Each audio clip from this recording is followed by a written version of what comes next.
8 September दैनंदिन ज्ञानेश्वरी अध्याय 18 सर्व गीतार्थ संग्रह योग. अलंकापुरी पुण्यभूमी पवित्रम ते नांदतो ज्ञानराजा सुपात्र तया आठविता महापुण्यराशी. नमस्कार माझा सद्गुरू श्री ज्ञानेश्वरांसी. ओवी क्रमांक 271 पासून पुढे. होका उदका जवळी परिसेना निचिते बाबुळी. काय संगास्तव काजळी दीपू म्हणे ये. जरी चंद्री जाला कलंकू तरी चंद्रेसी नव्हे एकू. आहे दृष्टी डोळ्या विवेकू अपाडू ते तुला.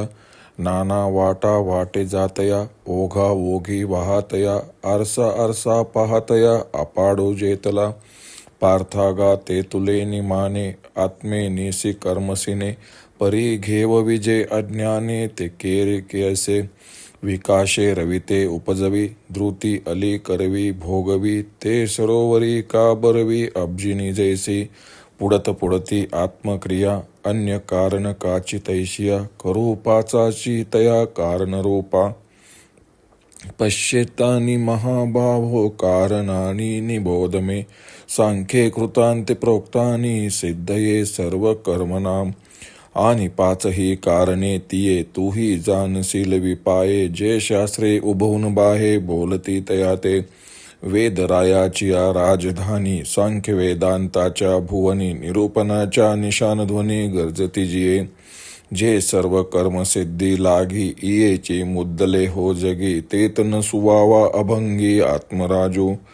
या बोलाची डांगुरटी तिये प्रसिद्धी आली किरीटी. म्हणून तुझ्या कर्णपोटी वसो हे काज. आणि मुखा तरी आई किजे तैसे कायसे हे ओझे. मी चिदरत्न तुझे असता हाती. दर्पणू पुढा मांडलेया का लोकांची या डोळया. मानू द्यावया पाहावया आपुले निके. भक्त जैसे जेत पाहे तेत ते तेची होत जाये. तो मी तुझे जहाला आयु खेळणे माझी. ऐसे हे प्रीतीची निवेगे देव बोलतासे निघे. तो आनंदा माझी अंगे विरतसे येरू. चांदनियाचा पडी भरू होता सोमकांताचा डोंगरू. विघ्रोनी सरोवरू हो पाहे जैसा. तैसे सुख आणि अनुभूती या भावांची मोडणी भिंती. आतले अर्जुना कृती सुखची जेत. तेत समर्थू म्हणून देवा अवकाशू झाला आठवा. मग बुडतयाचा धावा जीवे केला. अर्जुना ऐसने धेंडे प्रज्ञा पसरेसे बुडे. आले भरते एवढे ते काढून पुढती. देवो म्हणे हा गा पार्था तू आपण पे देख सर्वता. तव श्वासूनी ये रे माता तू केला. म्हणे जानसी दातारा मी तुझसी व्यक्ती शेजारा. ओबगलो आजी एकहारा येवो पाहे. तयाही हा ऐसा लोभे देतसा. जरी लालसा तरी काजी घालितसा आड आड जीवा. तेत श्रीकृष्ण म्हणती निके अद्यापि नाही मा ठाऊके. वेड्या चंद्रा आणि चंद्रिके न मिळणे आहे. आणि हाही बोलोनी भावो तुझ दावो आम्ही भिवो. जे रुसता याचे ठावो ते प्रेम गा. येत एकामेकांच्या खुने विसंवादो तवचे जिने. म्हणून असो हे बोलणी ये विषयीचे. मग कैशी कैसी ते आता बोलत होतो पंडुसुता. सर्व कर्मा भिन्नता आत्मनेसी. तव अर्जुन म्हणे देवो माझिये मनीचेची स्वभावो. प्रस्ताविले बरवो प्रमेय तेजी. जे सकळ कर्माचे बीज कारण पंचक तूज. सांगेन ऐसी पैज घेतली का. आणि आत्मया येथ काही सर्वता लागो नाही. हे पुढारलासी ते देईल हाने माझे. या बोला विश्वेशे म्हणितले तोषे बहुवसे. ये विषयी धरणे बैसे ऐसे के जोडे. तरी अर्जुना निरुपजील ते कीर भाषे अंतुल. परी मेचुये होय जेल ऋणिया तुझ. तव अर्जुन म्हणे देवो काही विसरले मागील भावो. ये गोठिकी राखत आहो मी ते पुनजी. हेत श्रीकृष्ण म्हणती हो का आता अवधानाचा पसरून का. करोनिया आईका पुढारलो ते. तरी सत्यची गा धनुर्धरा सर्व कर्माचा उभारा. होतसे बाहिर बाहिरा करणी पांचे. आणि पाच कारण दळवाडे जिही कर्मा कारू मांडे. हे तुस्तव घडे पाच आती.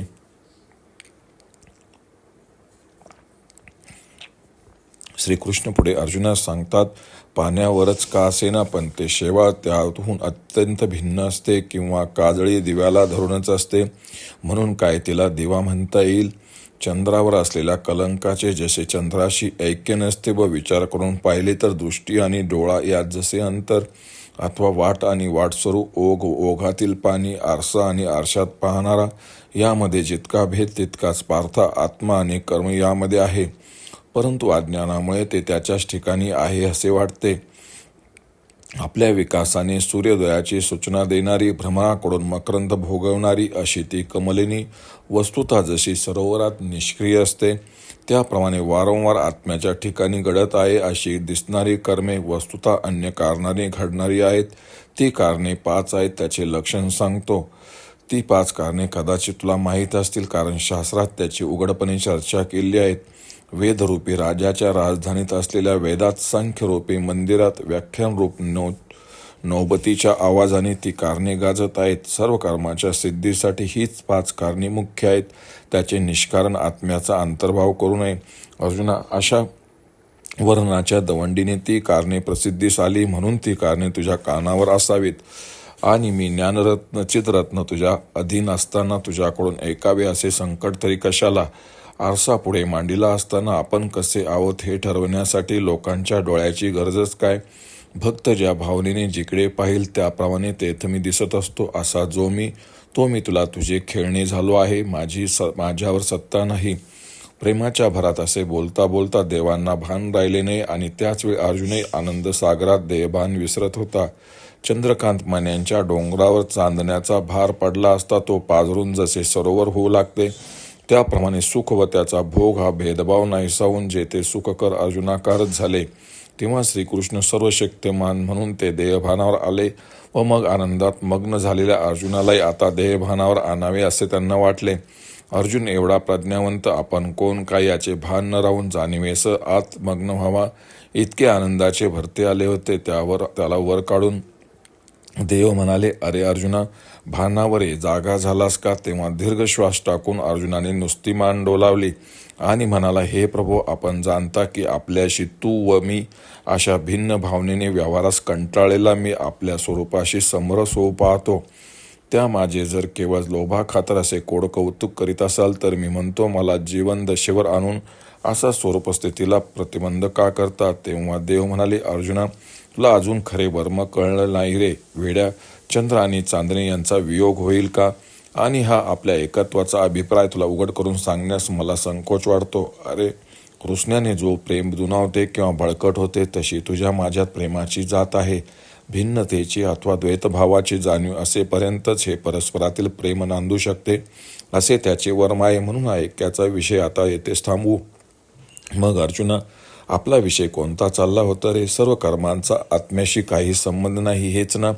तेव्हा अर्जुन म्हणाला, माझ्या मनात जे होते तेच तत्व सांगण्यास देवा आपण नेमका आरंभ केला आहे. सर्व कर्माच्या सिद्धीमध्ये बीज किंवा हेतुभूत जी 5 कारणे तुला सांगतो असा देवांनी उपक्रम केला होता. तेव्हा आत्म्याचा कर्मापाशी काही संबंध नाही असे जे आपण म्हणाला तेच मला ऐकायचे आहे, तर तोच विषय चालू ठेवा. ते अर्जुनाचे भाषण ऐकून देव अतिशय प्रसन्न झाले व म्हणाले, अरे हेच मला सांगा, असं अग्र धरणारा मिळतो तरी कोठे? तर अर्जुना, तो प्रकार मी तुला सोप्या भाषेत सांगतो, पण खरोखर या प्रश्नाबद्दल मीच तुझा ऋणी आहे.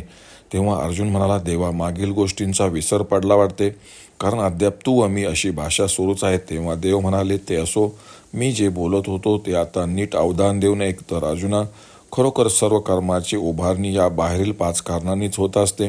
तिचा आत्म्याशी संबंध नसतो. आणि ज्या या 5 कारणांच्या योगाने सर्व कर्मे होतात त्यांनाच कर्माचे 5 हेतू असे म्हणतात. ओम श्री रुक्मिणी पांडुरंगाय नमः. ओम श्री ज्ञानराज माऊली नमः.